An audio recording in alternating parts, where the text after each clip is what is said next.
My name is Amanda. And I'm Kristin. And we are the Exorcisters. So sit back, relax, and let's get creepy.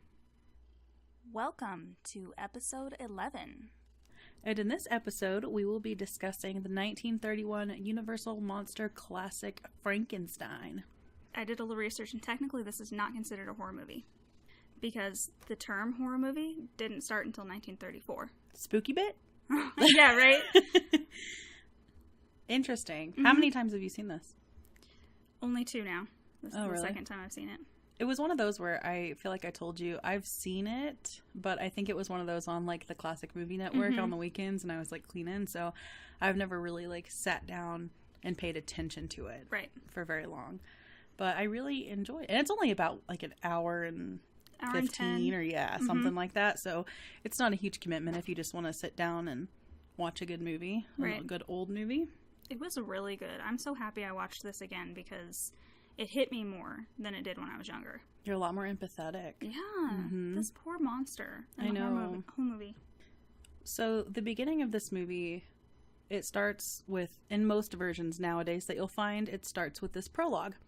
And in my research, I found out that they did that because the Great Depression area audience, they felt was especially susceptible to scarier themes, I guess, or harsher themes. And so they literally say your nerves may not be able to handle this, but you can't say we didn't warn you. That's interesting to me because I'd figure that they would be, the harder raised people. They would be like, anything scary, bring it on. We got this. We've been through worse. Right. I guess it was one of those things where maybe they just assumed people wanted to go to a movie to like escape the hardships, maybe. Yeah. Okay. They're like, this isn't it. No. And it starts off immediately at a funeral.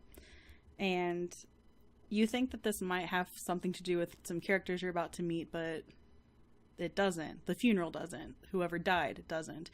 Other than you see these 2 creepy dudes just spying on this funeral. Really creepy, too.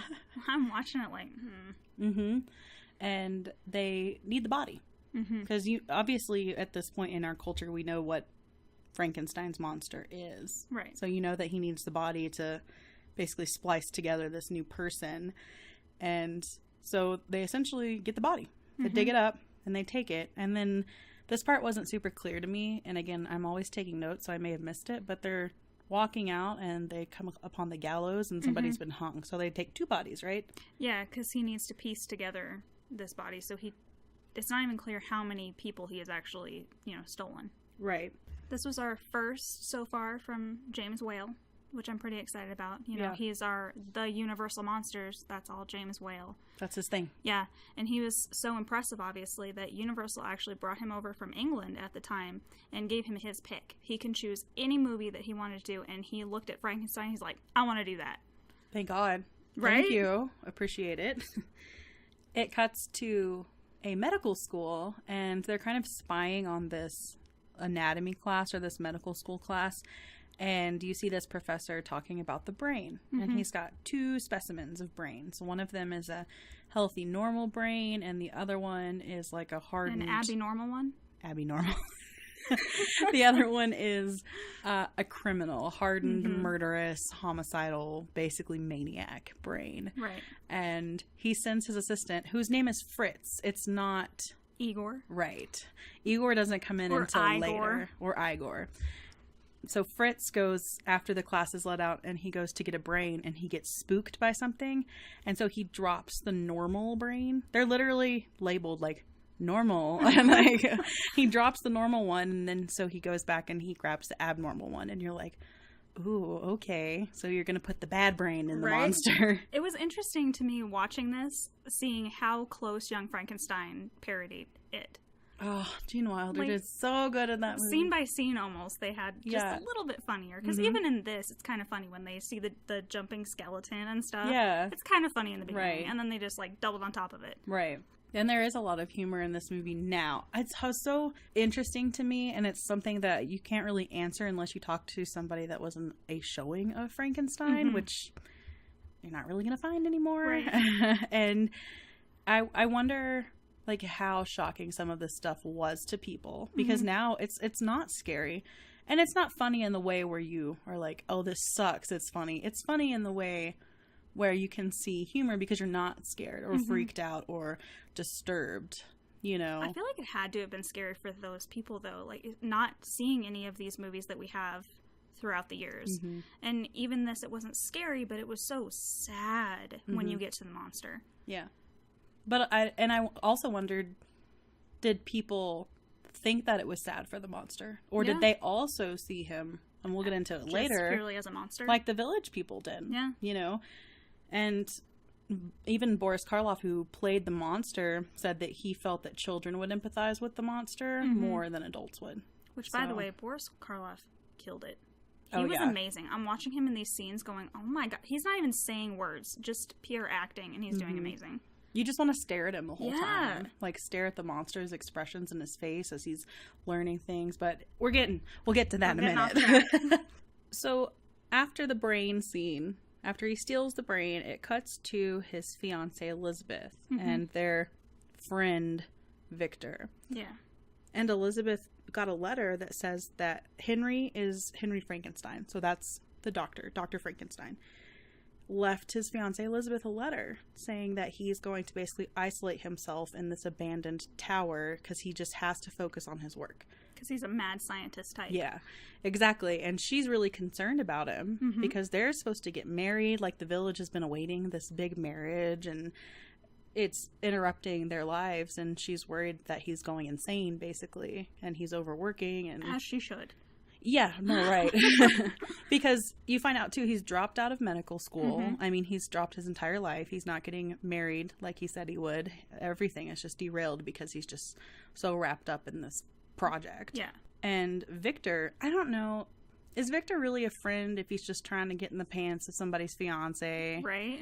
Like, it's like Jesse's girl type of friend. Yeah, he's like at their wedding and shit, and it's like, But she says she's worried about him, and so Victor valiantly is like, I'm gonna go get him. And she's like, I'm gonna come with you because, you know, she wants to know where her fiance is. And so they decide to do that, but before they do, they go to his medical school professor that he trusted and that kind of took him under his wing because maybe he'll know why this is happening or what exactly he's doing. Right, or he'll be an authority figure that Henry will trust and can talk him down. Yep.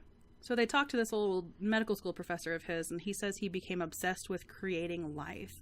And he said that he wanted to create human life, and he tried to get cadavers basically from the medical school to do this, but they told him no, and so he said he was going to just go get the bodies however he could. They're like, you're being creepy, you're not going to do that, so then he left. So I'm going to go be more creepy and dig up graves. Fresh bodies only. And they basically convince him, okay, well, he trusts you, I'm his fiance, and I'm this friend, so at least all three of us, hopefully he'll trust one of us enough to He agrees so fast, though. Like, first he tells him, no, I'm not going, and then, like, literally the next sentence, okay, I'll go with. I don't remember what scene, we'll come across it eventually in my notes, but I literally wrote down at some point in this, it took 2 seconds of him being like, no, yes, okay, and then it's like, all right. And then it cuts to his tower. And, of course, it's really stormy. But it's not stormy in the way where it's like, oh, it's a typical horror movie. It's thunderstorming. There's a specific reason he's waited for this storm. So it's not just a formula type thing, especially because there weren't quite those formulas yet. Right. He needed the electricity, the electrical power from the lightning. Yeah, which actually isn't in the book. He created the monster in his dorm room and then didn't specify how he created the monster in the book. So this is all universal. And since then, it has become the known term of how to create Frankenstein. Yeah, reanimation is from lightning. Yep. Because that's the only thing that's going to give their bodies enough of a surge to bring it all back to life, basically. And he's, like, oogling at the body that he created with his own hands. And he just keeps saying, I made this with my own hands. And I'm like, you chopped people's bodies apart and then you sewed them up again. Like, I guess you made it, kind of, in the way that, you know, kids cut stuff up with construction paper. Right. Like, but okay. And then someone knocks. And it's like, how far, if he wanted to be isolated, he didn't go very far. Right. Because they were in the medical building of the university. And then they're at the tower before anything happens. Yeah, even later on in the movie, you see they're in the village and then all of a sudden they're like right there. Yeah. At his little castle place. Yes. So isolated is more just like this abandoned place in town. Yeah. So if you really, I mean, I guess it's hard to drag bodies over many acres of land or through towns, but still, like, if you want to be this secretive, maybe...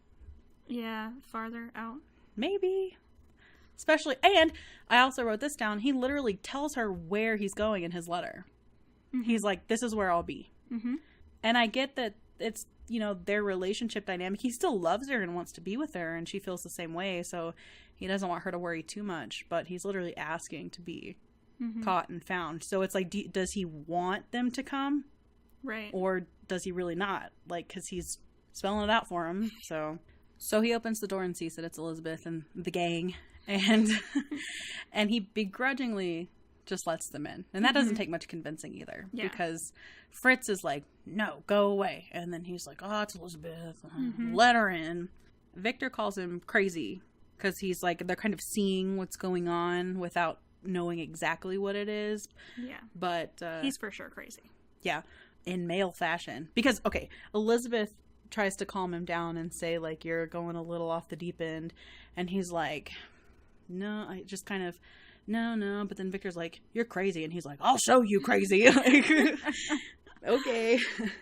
So he decides to prove a point, and he lets them all basically watch, even though he just told Elizabeth, you're trying to ruin everything. Like, because you're here, you're going to ruin everything. And then Victor's like, you're crazy. And he's like, okay, bet. Watch. So the storm peaks, and he's laying on this table. The body is laying on this table.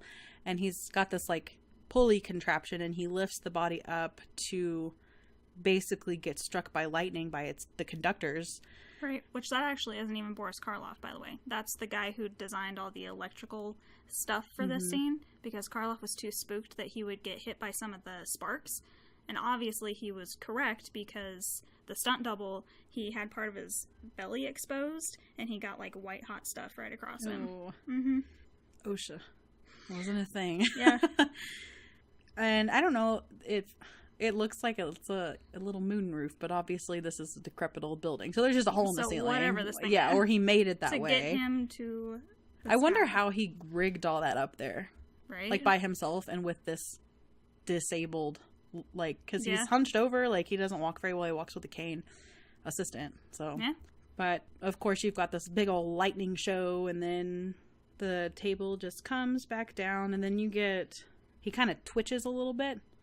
And then you get the famous... It's alive! There's also a quote in there of... Oh, yeah. I know how God feels, and I know how am it God feels or something. to be God. That's what it is. That pissed a lot of people off. I know, all of Kansas, right? All of Kansas. Well, he had a lot of Christian and Catholic groups that, like, came for him for that, or, like, came at the movie. I was watching a little, because on the Blu-ray, it's got, like, this little Frankenstein files things, and it was talking about how there are TV edits of Frankenstein where they don't even try to phase it out. They just hard cut that audio, and it just skips from one part to the other without any transition. Interesting. Yeah. I know some people were putting, like, lightning strike sounds over it and things like that. Huh. Yeah, I think he said in the 60s, or up until the 60s, it played that just hard cut 1-to-1. Wow. Or one, to the other. And it just completely omitted that I am God kind of sentence, because it pissed so many religious groups off. It pisses me off, but not in a religious way. Only in the, you are not God. You used lightning. Yes. You used a defibrillator. Exactly. Yes, you created this body by sewing it together. But other than that, that wasn't you. That was lightning that did this, okay? He built a little pulley. That's true. He built a pulley. Technically, God did a lot more than that. God sent the lightning that restarted the heart, which restarted the brain, which restarted all the other systems. A defibrillator, essentially. Yeah. But then it cuts to Victor and Elizabeth talking to Baron, which is Henry's father. Because Henry's father is like, where the fuck is my son? Why is he being crazy? He thinks, Elizabeth and Victor, like, he's in this lab. He's really obsessed. He's just done this weird experiment. And he's like, nah, he just has another woman. It can't be that. Elizabeth, he's cheating on you. And then somebody in the village comes in and is like, when's the wedding? The Burgermeister. I didn't write that down. So that dude. And he gets all frustrated because he's like, I don't know, whenever my son can sort his shit out, basically. And so Baron is like, I'm gonna go get him. And they're like, okay, if you really want to see it. Even after they told Baron not to worry, you know, he's like, nope, I'm gonna go get him. Mm-hmm. And cut to the tower, and it's Henry and the professor. The professor stayed behind, basically, to try to talk sense into him. And the professor tells him that his creation is dangerous. Mm-hmm. Because, I mean, it makes sense, you know. The professor knows because Henry told him that he stole the brain right from... He's, like, proud that he, like, I got the brain from you, right. You know? And he's like, well, whoever stole it broke the good one, and you got the criminal brain in there. And at this point, the monster is a few days old, and they're sitting there, and they hear him, like, lumbering down the hallway. So you know he's coming, and this is the first time you see... I wrote down the creature more than the monster, because even before I knew that Boris Karloff didn't like to call him the monster, I was like, is it really his fault, though? Yeah, exactly. You know, so I have creature more than monster, but the creature appears, and Henry's basically, like, telling him to sit, you know, using hand motions and trying to signal for what he wants. There's a really sweet moment of him opening this basically, like, sun door thing that he has. Yeah. And he lets him see sunlight for the first time, and the creature just reaches towards it, and you can tell on his face, and this goes back to Boris Karloff's portrayal of the creature. He's so happy and stunned, but in a good way. Yeah. And then they just close it on him. Yeah.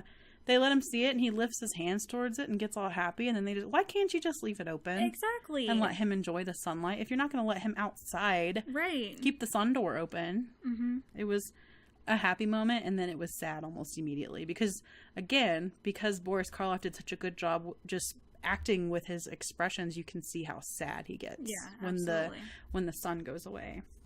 And fucking Fritz, man. This assistant, Fritz, runs in with a torch.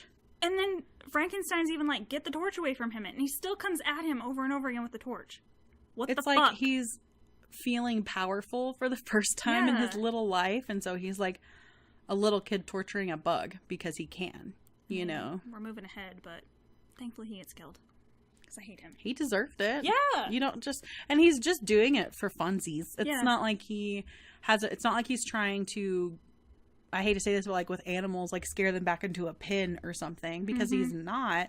He just thinks it's funny because he's laughing the whole time, and he's enjoying torturing this poor creature.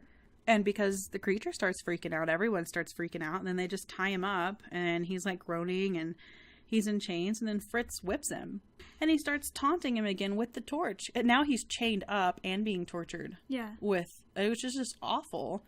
It's hard to even like... If you really think about what's happening to him, it's just, like, too sad to even dive into. I felt it, like, intensely watching this movie again.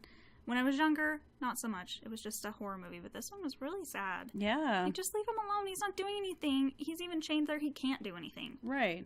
Absolutely. Again, he's just having fun. But then, of course, you know, the professor and Dr. Frankenstein hear screaming, and the creature killed him. I don't know how. It doesn't show you how. Like, he managed to get him, but he hung him. Yeah. Which was great, and I was very happy.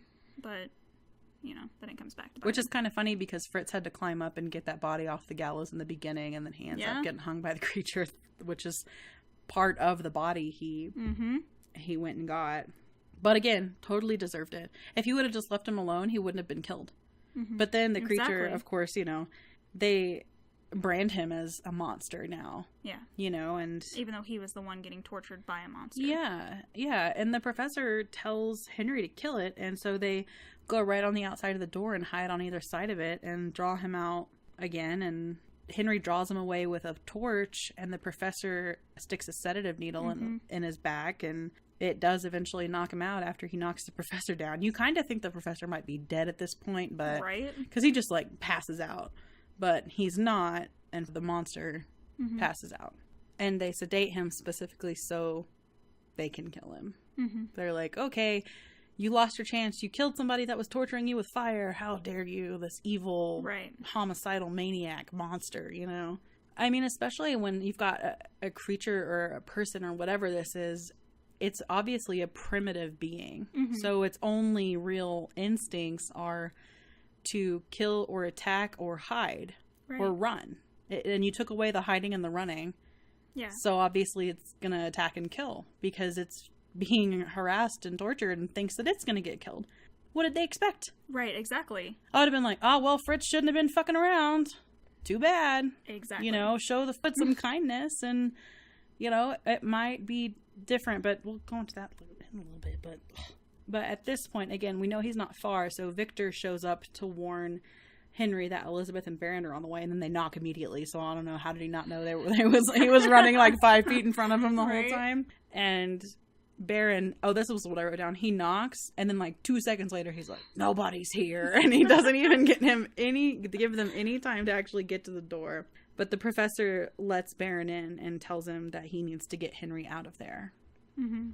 And then they go in to see Henry, and he's like laying on this bed, and then he just gets up and collapses, and I'm like, what happened to you? You've waved a torch at this monster who might have gotten some swats in at you, but not, I mean, you knocked him out pretty quick, like, the drama of it all. Right. And so they have to take him, and he's like moaning and writhing in pain, and Elizabeth is like, "Oh, Henry," and I'm like, what happened? What? Okay, whatever, but they have to get him home to recover, and so the professor's like, "I'll kill it. I'll just leave it to me," which is like, it's like goes back to that whole, I'm the only person that can do it right. If you want it done right, do it yourself, you know, which is why it's so hard to delegate things at work. But anyways, the professor tells Henry also that he will preserve his work, but dispose of the creature or the monster. And then you cut to the professor working and prepping to dissect the sedated creature. And first of all, he's a medical professor, but he doesn't, I mean, if I had to knock something out with a normal sedative that was that size, I would just assume it's not going to last as long as it would a normal person. So he's just lollygagging his ass around, getting ready to dissect. And of course, what happens? He gets killed. Yeah, but this put me in like a really terrifying mindset of the monster laying there. Like, what if he had just started cutting him open and he was awake? Mm-hmm. That's terrifying. Mm-hmm. Thankfully, he killed the professor. Sorry. Yeah. Jesus. Yeah. And then at this point, too, this poor creature's exposure to the world is every person he's come across has tried to kill him. Yeah. Like, no wonder it's a scary beast. Like, I literally have written down in the next page of my notes to talk about, like, the nature versus nurture debate. You know, what would have happened if he was shown kindness and gentle, and you know, there's a scene later where you kind of get a glimpse of that, where we'll talk about it again, but it's just, like I said, every single person he's come across at this point in his very short few days of life has tried to kill him. Yeah. So what are you creating? You know, you're creating the monster out of this creature. And then after the creature kills the professor, he just walks right out the door. Obviously. He's like, bail, I loved the sun, I'm gonna go out there. Yeah. That's the only thing that's been positive in his life is the sun. And then it cuts to Elizabeth and Henry, and they're kind of like in this garden, and Henry, the Frankenstein family, is very high up in this village. They're at the top of this hierarchy of this society. I don't know if his name is Baron or if he is a Baron. Yeah. It's not like, you know, but he's definitely, obviously, they're the richest family in the village. And so they're in this cute little garden, and Henry all of a sudden is just done with his project, and he's done with the experiments, and he just wants to marry her, and it's all over with and done. You know, he's gotten some rest and food, and all of a sudden he's all better. Exactly. He's not insane anymore. Amazing. What a good night's sleep can do. I was like, how soon was this? Like, one day he's obsessed with this project, and he brought life to this inanimate body. And then the next day he's like, I'm ready. I'll just get married. I don't know. I'm done. Right? It's fine. I just basically reanimated this lifeless, you know, creature. But yeah, he was kind of violent, so we just killed him. We're just going to move on. Let's just forget that happened. And he's like, let's get married soon. And then it's like the whole village is celebrating. Yeah. Like, oh, that you just go get married now? Like right now? But it's like, I think I don't know, it's like the next day. But I was like, this whole movie is like bam, bam, bam, bam, bam. It's so fast. The bridesmaids have the prettiest dresses. They're all exactly the same, but that just happened in a day. Okay. Yeah. I mean, I'm guessing they had all this wedding planning done, and then he just bailed. Yeah. And then she's like, oh, it's okay. Like, no, it is not okay. You bailed once. No. And then it cuts to this daughter and father kind of outside the village on the outskirts, and the father is leaving, and the little girl's like, Daddy, stay and play with me. And she's really sweet, and you can tell they have like a really loving relationship. It looks like he's a single father, and she's probably like, I don't know, maybe 7 or 8, probably. Something like that. And the father leaves, and the girl sees the creature, and your first inkling is, oh shit, you know. But then she just, and this also is like a testament to the innocence of children. She goes up to him and smiles and introduces herself and grabs his hand, and they sit by the pond, and she gives him a flower, and you see him smile. I wrote, he smiles and I cry, like, because it was such a sweet moment, and you really get this moment of him playing, and they start throwing flowers in the water, like they're just having a good time, but then he's out of flowers.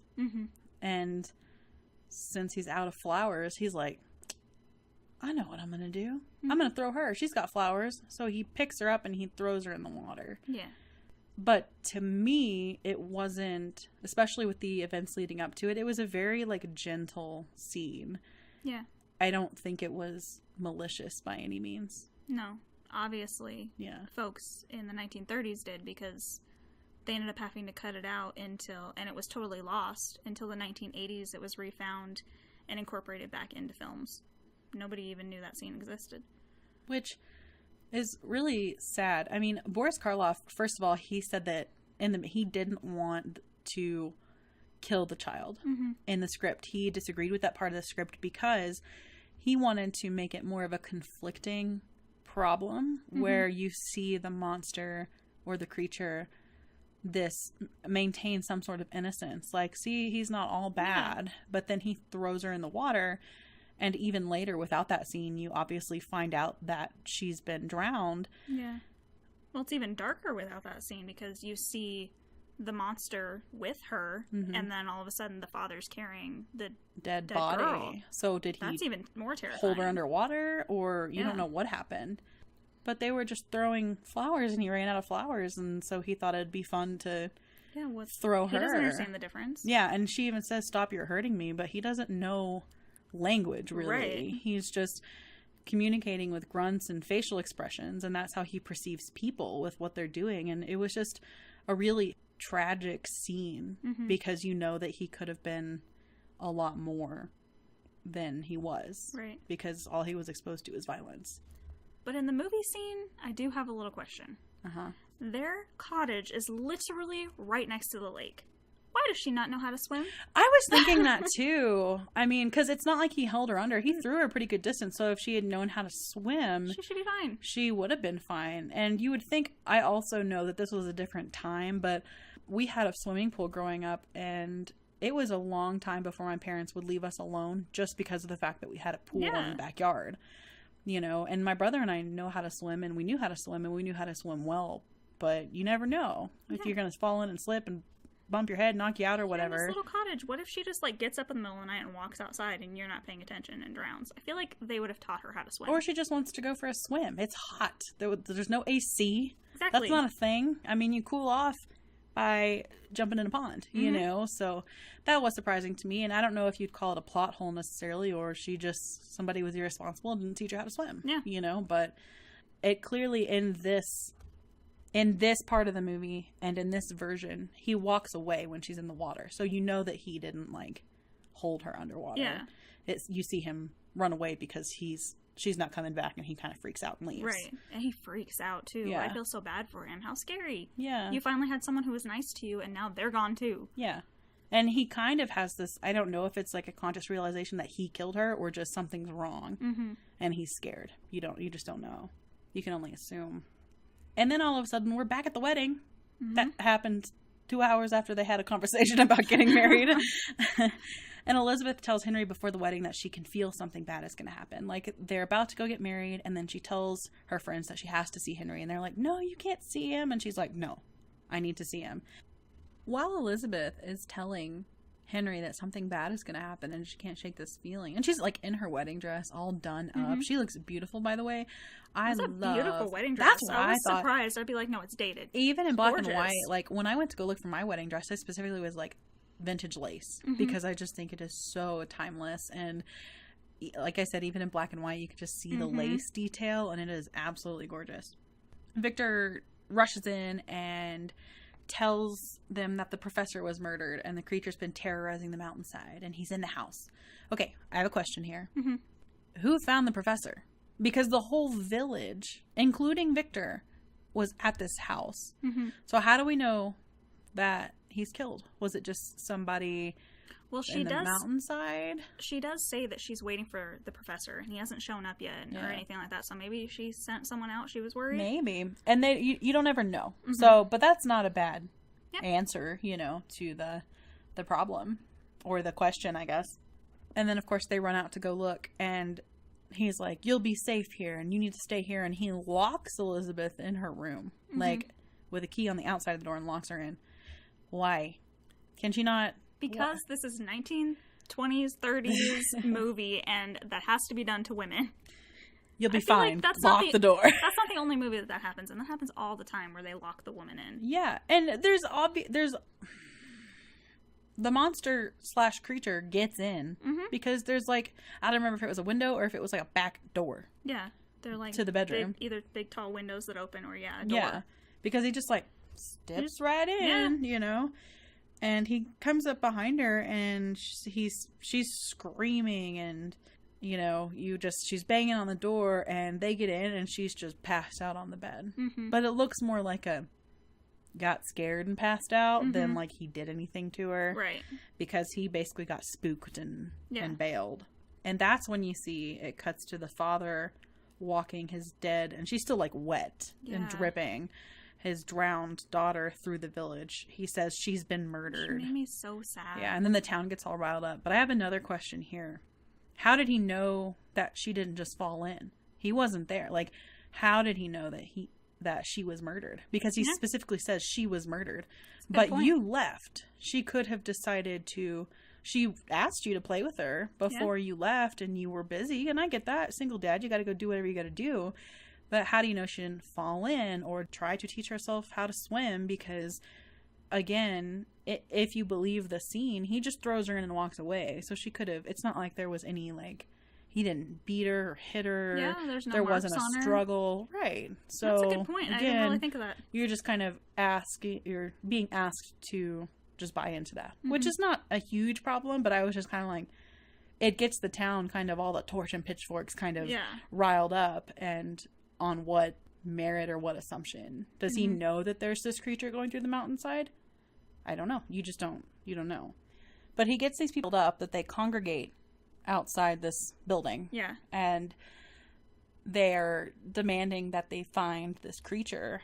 And at this point, obviously, the wedding is not happening because the bride is passed out and there's a murderous creature on the loose. And it's fine. Her father can just hold her up. Yeah. It'd be great. Everybody stand behind her and hold her there. And the town gets the search party ready, and they break them into 3 groups, and Henry is leading one of the groups because it's his creature, and he's like, okay, I'm gonna... Yeah, he thinks that he needs to take care of it, especially now that it's killed the professor and everything. Yeah. He needs to take care of his creature. And while they're looking, he breaks off from the group, which... This is kind of when I'm like, oh, this is when it started in horror movie history. Like, okay, it started in Frankenstein when he decided to separate from the group. Got it. And the group hears him yelling for help, and obviously he's come across his creature. Yeah. And the creature knocks him out, and there's a struggle, and the creature knocks him out and carries him inside a windmill. Right. Which Boris Karloff had to do that scene so many times, and he's actually carrying a 6-foot, 154-pound Colin Clive. He's carrying up and down because James Whale was so jealous of the attention Karloff was getting, he made him do that scene over and over and over and over and wouldn't supply him with a dummy. His daughter, Boris Karloff's daughter, said that he needed 3 back surgeries, and he directly blamed this movie. Fair. Yeah. I can't imagine carrying a 6-foot, 150-pound dude over and over again. And he's just limp, too. In his costume, which weighed 48 pounds, 13 pounds each of his shoes. In August. They filmed this in the heat of August. At 44. Like, he's not in his prime. Right. Okay? Yeah. So no wonder. I mean, his performance was good, but also the physical demands were all real. But then he's getting so much attention for this. But Universal still considered him a no-name, so he wasn't even invited to the premiere. Like, he did all of this. He's this amazing man. He's the face of the poster. And he wasn't even invited to the premiere. Wow. Poor guy. And the creature drags him to the top of this windmill, and then Henry wakes up. And at this point, the search parties, it was split into 3 search parties, and they've all kind of become one, because obviously they know where the creature is because it has Henry. And so they're at the base of this windmill. Nobody trying to go up the windmill. Because I think I can't remember if he'd like... He barricaded it, so he opened it and like a wooden piece fell and blocked the door, so nobody can go for only in. being a few days old, his problem-solving skills really aren't terrible. But he didn't even do that. I made note of that. He closes the door and a random piece of wood falls. He doesn't push it. I see. It just falls over. Just perfectly Luckily. for him.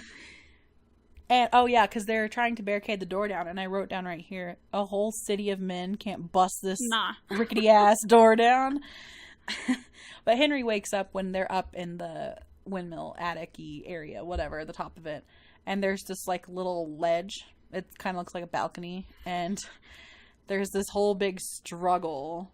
Were you going to say something because you're laughing? He throws the best dummy, this rag doll, over the edge. That's supposed to be Frankenstein.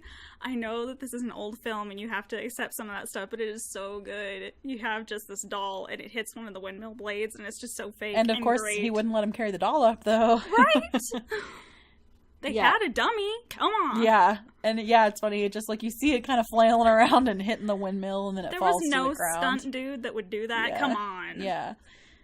You don't want to correct your back sideways on a windmill. Yeah, that was funny. I really like that kind of stuff, though, because it shows you, like, how it was done before, like, CGI was a thing, you know? Yeah, so he throws Henry over, and Henry, even though it looks like he's, like, landed off, like, in a horrible, horrible position, he's not dead. But then some of the men take him home, and the others burn the windmill with the creature inside. How sad. How terrifying. Dude, oh my god. Really... Like, because it doesn't just show the windmill burning, you see the creature just screaming. And it's like, this was the most disturbing part of the movie, in my opinion, because it's so sad. And you're, like, listening. It's almost like listening to a dog die in a movie, because the dog, you know, it essentially is, I know that he has killed people, but essentially is this innocent creature being killed because people are scared of it, you know, like or don't understand it. Universal is good at. They're making these monsters, which, you know, are supposed to be terrifying, but all they really do is make you feel bad for them. Like, the Wolfman is one of the saddest creatures I've ever seen. I even drew another little sad face. I was like, its screaming is really just gut-wrenching. And then, also, how did they get the shot of the windmill on fire? Did they actually set a windmill on fire? Was it an extra? Okay, so I was wondering. Yeah, that was actually... So, James Whale wasn't the original director, and there was the dude that did Dracula was, right? Because there was an actor, and I think the director from Dracula bailed on the project. I know that this scene actually came from the original director. So, they had just started filming a few pieces, and this scene wasn't actually James Whale's. It was from the original director, and it was miniature. Okay, I was wondering if it was miniature, and I know they've done some crazy shit, like burn actual stuff for movies, but that makes sense, because it looks, I mean, you can tell it's not a special effect, especially for the 30s. Something is actually, they're filming something that's actually on fire, but they did a good job. It looks like it's a windmill that's full size and that's burning. And then it cuts back to the house, and the maids brought wine to recovering Henry, and he's laying in bed, and then...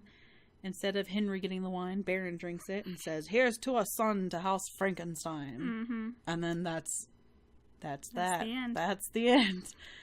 I'm like, listen. I don't know.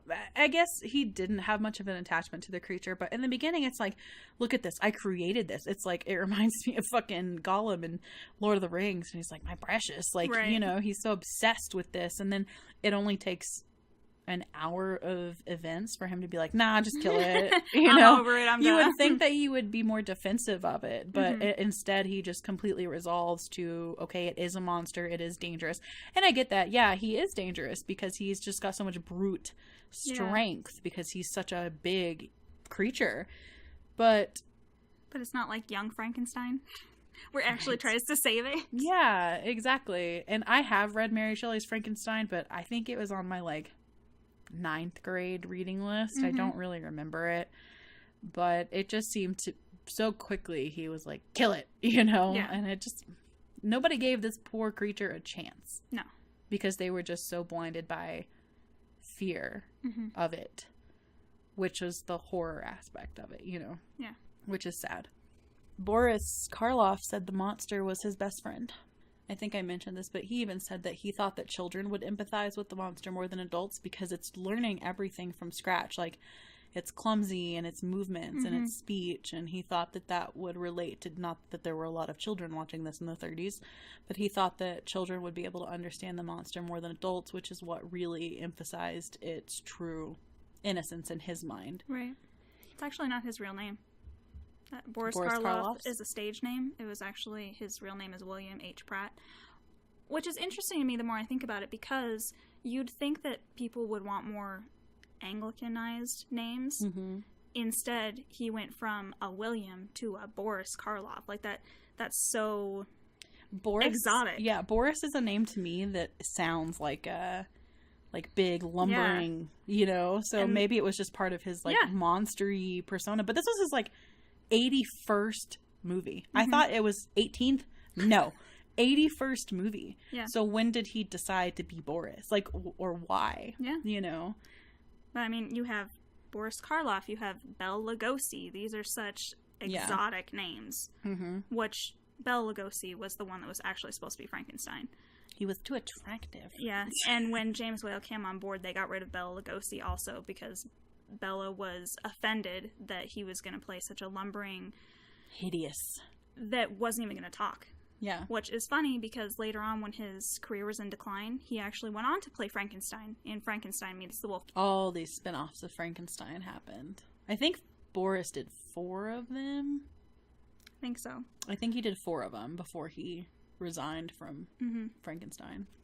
Or from the creature. They found him in Universal's commissary eating lunch. Or the director did, James Whale did. And he was dressed in his best. He was looking good. And he just sat down and he's like, hey, I'm going to pitch you something. And I want you to be in it. And this is what I want you to be. And in the little history thing I watched, his daughter said that he was kind of offended because he was all spick and span. And, so nice hey, looking. do you want to play a monster? Yeah. But James Whale said it was just his face. Like, he was so expressive, and something about his face just immediately drew his attention. I mean, he was a big silent film actor. So, yeah, he had to be obviously all his face. Because he hadn't been in very many talkies yet. He had been in a few, but he was mostly, at that time, known for his silent films. Because, like you said, he was already in his 40s at this point. So it's not like he was some hot, new, young actor. Just a little history about Mary Shelley's Frankenstein. You knew this without even movie trivia, but Mary Shelley wrote this. I think she was 17 years old. She was 19. 19, okay. She was a teenager, and she was sitting around with, I don't know, siblings, friends. No, she was sitting around with her husband and their friends, and it was raining out, and they decided to create, this parlor game for themselves. And the parlor game was, let's see who can write the scariest story. And she did, and she went on to get it published, and it was so successful that almost immediately after it came out, plays started being written about it. Right. And the biggest one was in 1823. And that might be the script that the movie's based on. Yeah. I don't know if it was Universal that one in particular. Got the copyright of one of the plays, not the book. Yeah. So. But now, ain't nobody getting it. This movie began shooting on August 24th, 1931, and it had a wide release on November 21st, 1931. Quick. That's fascinating to me when you have movies that are taking 2, 3, 4 years to come out, that people are hearing about that whole time with hype. This movie came out in a matter of months from start of filming. So other than the opening credits and a village band in the movie, there's literally no music throughout the whole thing. Which is fascinating, and I didn't notice because you get so wrapped up in the story because it's so weird.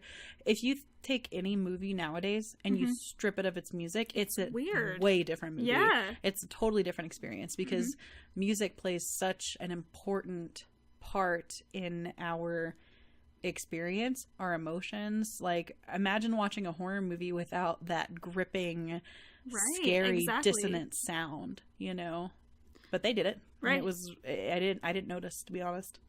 The electrical effects team actually was able to get a real Tesla coil for that thing. Nikola Tesla coil? It was actually built by Nikola. Oh, himself? It was actually one of his coils. And all of those electrical components were actually then moved into Young Frankenstein. That it was the same set. If you haven't seen Young Frankenstein, you have to see Young Frankenstein. So this was Johnny Cash's favorite movie. I could see why. It was amazing. This was interesting to me.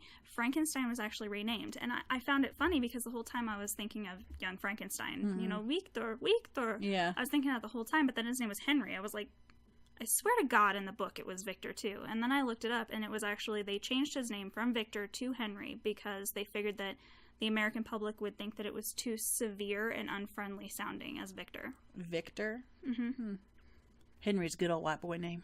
That's why they used it. Right.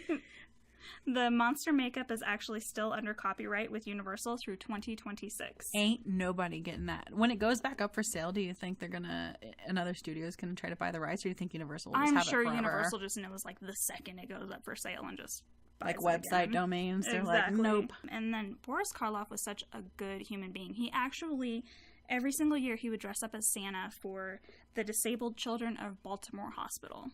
That's really sweet. I know, right? In the filming of this movie, and I didn't write it down, I'm just kind of remembering from like some of the little history things I watched.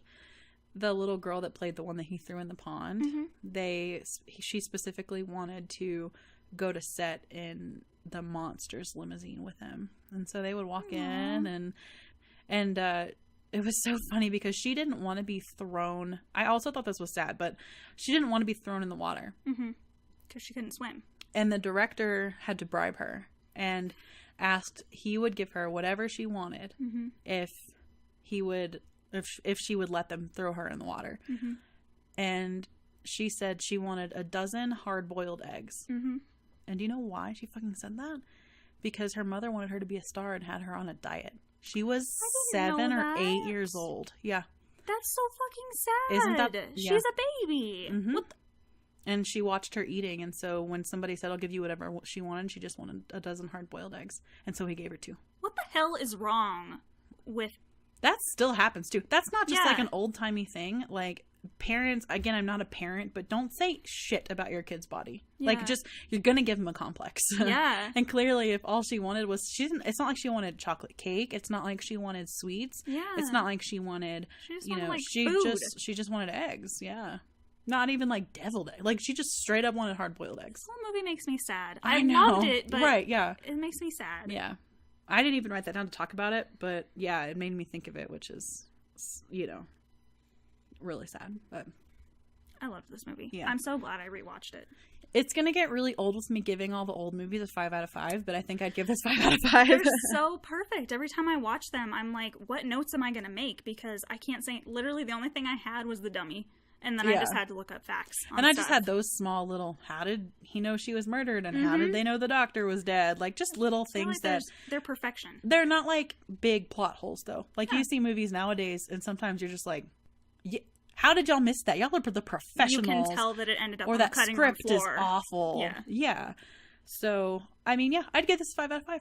Oh, for sure. Like, I love the Universal Monsters, so I'm so happy we're going to be doing all of them. Yeah. It's great. So we are going to start something a little different. This is only episode 11, so we're still a fairly new podcast and kind of playing around with some things that we want to do. But for the next couple weeks, if you have any stories of your own about playing with a Ouija board that went a little negative, or even at all, if it was a positive experience, we would love to hear them, as long as you don't mind that we talk about them. Yeah. So if you would email us at theexorcisters@gmail.com. You can also find us on Facebook and Instagram at The Exorcisters Podcast, and you can DM us there, or on Twitter at The Exorcisters, not The Exorcisters Podcast. And next time, move, children, vamonos! Till then, stay creepy. Bye.